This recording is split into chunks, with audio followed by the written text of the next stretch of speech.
So today we're going to make some basil oil. The ingredients we'll need for that is some bunched basil, got some salt, I got some extra virgin olive oil, but you can use any oil to your liking. You can use sunflower oil, rapeseed oil, but I find the flavour of extra virgin olive oil does give it an extra bit of taste.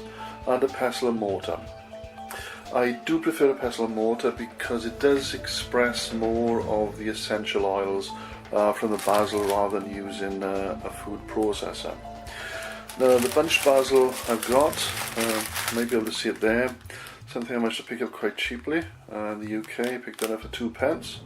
The usual price is somewhere around about 120, 130. It's still in good condition, and if it's coming to this date, obviously it needs to be sold on the date that's on the packet, then it will reduce it quite substantially. But as long as it's in good condition, then you can make some basil oil out of it rather than use it as a fresh ingredient in salads. The mat I'm using to put the pestle and mortar on is a non-slip mat, and this will, you can pull it as hard as you like, it's not going to move, so it does hold the pestle and mortar in place when you're pounding the basil.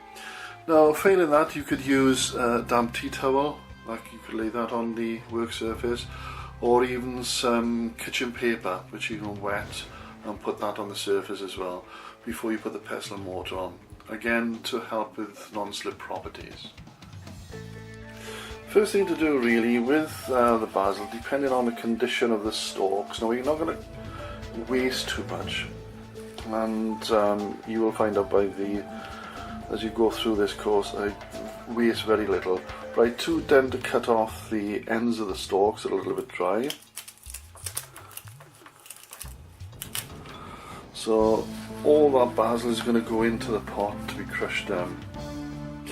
So I will add the salt in a second, but with this, again, this is a good stress reliever.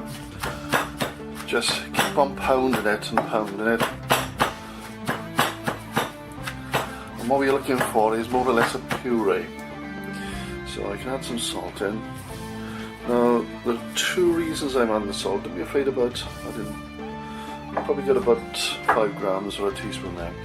2 reasons for adding salt. One, it'll work like an abrasior, so it'll help to break down the leaves as I'm pounding. Also, with a finished article, once you put it in oil, it does prevent any growth of any fungi, any pathogens, especially one called Clostridium from the Clostridia family, which don't need oxygen to actually grow, so they could grow under the oil. So as long as you've got a good preservative like salt, that will help to prevent any build-up of any bacteria. So I'll just continue with that, and I'll come back to when I've turned it into a puree. So I'm halfway through pounding the basil with the salt I've added. Like I said, about a teaspoon or about 5 grams of salt. With a bit more pounding now, it should end up as a puree. Now what you'll need to do as well, you'll need to get a funnel, you'll need to get a receptacle to put the basil in and the oil, and I'll show the sort of thing I'll be using. You can use an old wine bottle, you can use an old glass extra virgin oil bottle. Try to make sure it's glass or rather than plastic, because obviously you wouldn't want the taint of the plastic going into the oil if you're going to store it for a long time. There have been some studies to suggest that some of the particles of plastic can enter the oil. Probably wouldn't do you much harm, but it could give it that sort of plasticky flavour, so stick to glass. The other thing you might find is when you're actually pounding it, that there's a lot of juice is starting to become expressed, and the way to prevent that from splashing into you or on your clothes, just put your hand around there, so it's acting like a barrier almost, and then continue to pound. It does prevent a lot of splashes and spillages. So we're almost there. There's a lot of liquid now coming from the basil, and again that's being helped by the salt. So there's the finished basil, and you can see the liquid there that's been expressed from the basil, pure basil juice. Now this has come about, obviously by the pounding, but the other thing that salt does as well is to, by a thing called osmosis, actually draws liquid out of the plant cells, the basil cells. So that's the finished result. We're now going to mix that with oil and we can now store it.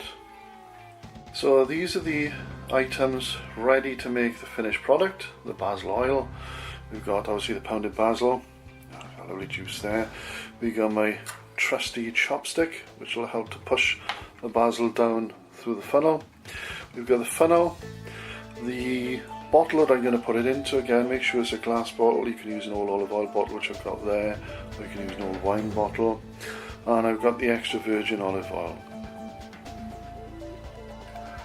Okay, so here's the final part of putting together the basil oil. So just tip that into the funnel. This is not going to go straight through. Get as much juice as you can. Next thing, a little bit of patience, but just ease it down into the bottle.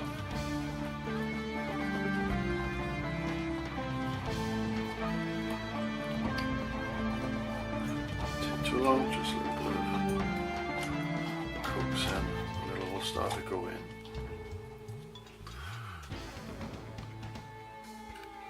And just to make sure we don't waste any of that valuable flavour in, just give the bowl a bit of a rinse through and then top up the basil with your preferred choice of oil. As I mentioned, my preferred choice is extra virgin olive oil for the extra hit of flavour. So there we are, that's all full up. And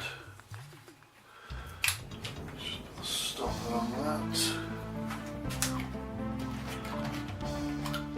It's probably best if you don't use this straight away, perhaps leave it for a couple of weeks to actually mature. It will benefit if you put this or on your windowsill so the sun can get at it. The sun does a little bit of magic and brings more of the flavour out of the oil. So that's basil oil. Excellent on things like pizzas, especially homemade pizzas, or you can buy the ready prepared pizzas. It's perfect with tomatoes, tomato salads for example. It's nice as a decoration if you want to sprinkle a bit on a plate to make it really decorative. But the flavour is absolutely gorgeous. So give that a go. Quite straightforward. The only, I suppose, the major cost of that was the extra virgin olive oil. As you've seen when we started this, the basil only cost me 2p. Yeah, you can pay full price if you want, but if you ever see a bargain with any herbs actually, it doesn't have to be just basil. Just pick them up and give them a good pounding and then make a nice oil out of them, because it infuses quite well and you can use in quite a lot of dishes. So enjoy. Thank you for watching our video. Please take a moment to visit our website by clicking on the link below. We'll see you there.